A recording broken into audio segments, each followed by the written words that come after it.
We went out to see exactly what happened in the November 2010 elections. Why didn't our young black youth go out to support our president the way they did 2 years ago? And this is what we found.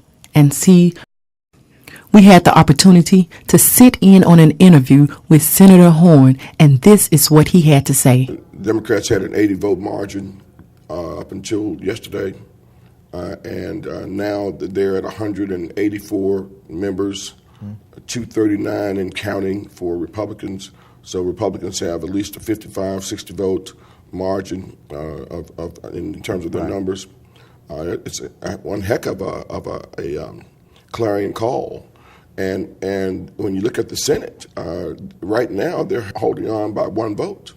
51 senators are Democrats. So we know that the Senate is going to remain majority Democrat, but only by a slim thread. On top of which, we picked up 10 new Republican governorships in this country. I don't think that it was particularly a vote against our president, that they don't particularly like President Obama. It was just that change is not coming as fast as they thought it would have. But, I mean, who can expect for an individual to change something that took a decade to form, to change in 2 years? People obviously are looking for, the American people are looking for something different. They voted for leadership that's more conservative on economic, financial, and where the country was headed. Will the two parties come together? I think that you will see bipartisanship on some things, and then on other things, I think that there may be a more aggressive agenda on the Republican side, because they were elected for that economic change. Midterm elections were not surprising at all. There's something in political science that we conduct research on, and it's entitled the midterm election phenomena. And that simply is that, the party in power, meaning the party of the president, will actually lose seat in both the House and the Senate, or one of the two. And that's exactly what happened in this particular election. If you go back to Bill Clinton's first midterm election, Bill Clinton actually lost 52 seats, which is very comparable to the number of seats that President Barack Obama lost. The reason that President Barack Obama probably lost the large number of seats that he lost was simple. It was his simple message. He ran on a message of change, and the American public was looking for change. Problem is that you cannot have change in terms of an economy that is in such bad shape in 2 years. The American people, as I said earlier, they didn't vote for a Republican. They didn't vote against a Democrat. They voted for change. They're going to have to come together to reconcile in order to better the country, in order to move the country forward. People are sick and tired of being sick and tired. People are tired of barely being able to pay their electric bill, barely being able to pay their their phone bills and things like that. I think that when President Obama was elected, that you hear people talk about, you can go on for days on the aspects of why he was elected. It was an energized, the youth movement. It was historical, but was it the time and place? And that's where you get into. We could sit here and talk all day. It could be a very interesting conversation. But I think that there's so much change, good and bad, that people are like, whoa, let's slow down, because we are not, economically, we don't have the ability, we didn't have to finance the country to do such a large overhaul of the healthcare. A couple of other things that have been done, we're not, with the recession, we're just not in an economic situation where the country could fund a lot of the agenda of the president. And so I think that by taking on so much at one time, he ended up hurting himself more than helping himself. Well, the Republicans have to be extremely careful here because, again, the president is a Democrat, the Senate has a Democratic majority, and the Republicans do not want to get caught up in what happened in 1995 when the government shut down. In 1994, the Republicans took over both the House and Senate, and there was a big fight as it relates to the presidency. And, of course, that fight led to a stalemate where the government shut down, and that was not a popular outcome for anyone. And it really, really did hurt the Republican Party.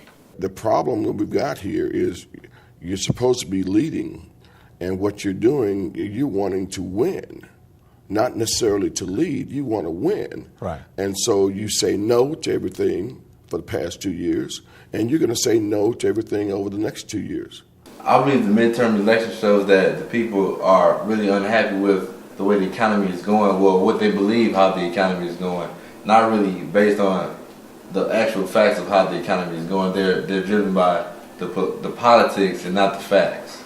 You know, they had an entire decade of not wanting to work with Democrats. They have no desire to work with Democrats. They have no desire to pass any bills, to have any legislation that benefit any Democrats in any way, young or old, you know, black or white, you know. So we just have to keep that in mind that the ball is actually in their court.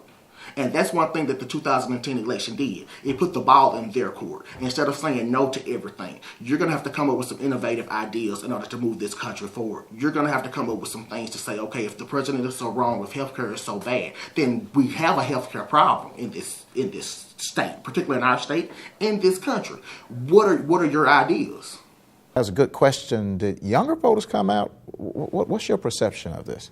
No, the 18 to 29 demographic, for all intents and purposes, stayed home. And those were the people that really voted for Obama last time. Voted for Obama and voted for a bunch of Democrats who made their way into Congress or were able to stay in Congress. Did you go out and vote? Nah. Did you go out and vote in 2008? Yeah, I went and voted 2008. What do you think? What do you think the reason why you didn't? You just said, why do you think you said at that time? I just done changed as a person, you know what I'm saying? And at this point, I don't feel like my vote's worth voting, because also, you know what I'm saying, I'm also a little detached from the people that's running. I don't want to vote for just anybody just to say how I voted and I participated. Historically, you know, midterm elections have a low turnout with young people. They have a lower turnout with particularly young African Americans, which is made up of particularly of the Democratic base, particularly here in the state of Mississippi. I think that in 2008 it was a euphoric feel that the country, that the state was under. We needed something new, we needed change, we were excited, and it was something tangible that we actually could have. Particularly since I fall in that age group, I remember feeling as if I can change the world at that particular time. I can cultivate and be and do anything that I want to do at that particular time. Different situations of being laid off on jobs, you know, and so speaking from personal experience, and I'm sure that many of the individuals doing that, you know, in that age range kind of feel the same way that I do, that, you know, being laid off for jobs, looking for jobs, and just going through the regular hustle bustle of life and becoming an adult, you know, you really didn't feel as if you were, that it made a difference. I know a lot of my friends would have a lot of apathy about it. It really doesn't matter, you know, if I go vote or not, or they're going to do what they want to do. You know, they're not interested in what I need and what I want or whatever. And so that, you know, that's something that politicians as a whole, that and political activists as a whole, is going to have to change in order to get these people back active and voting.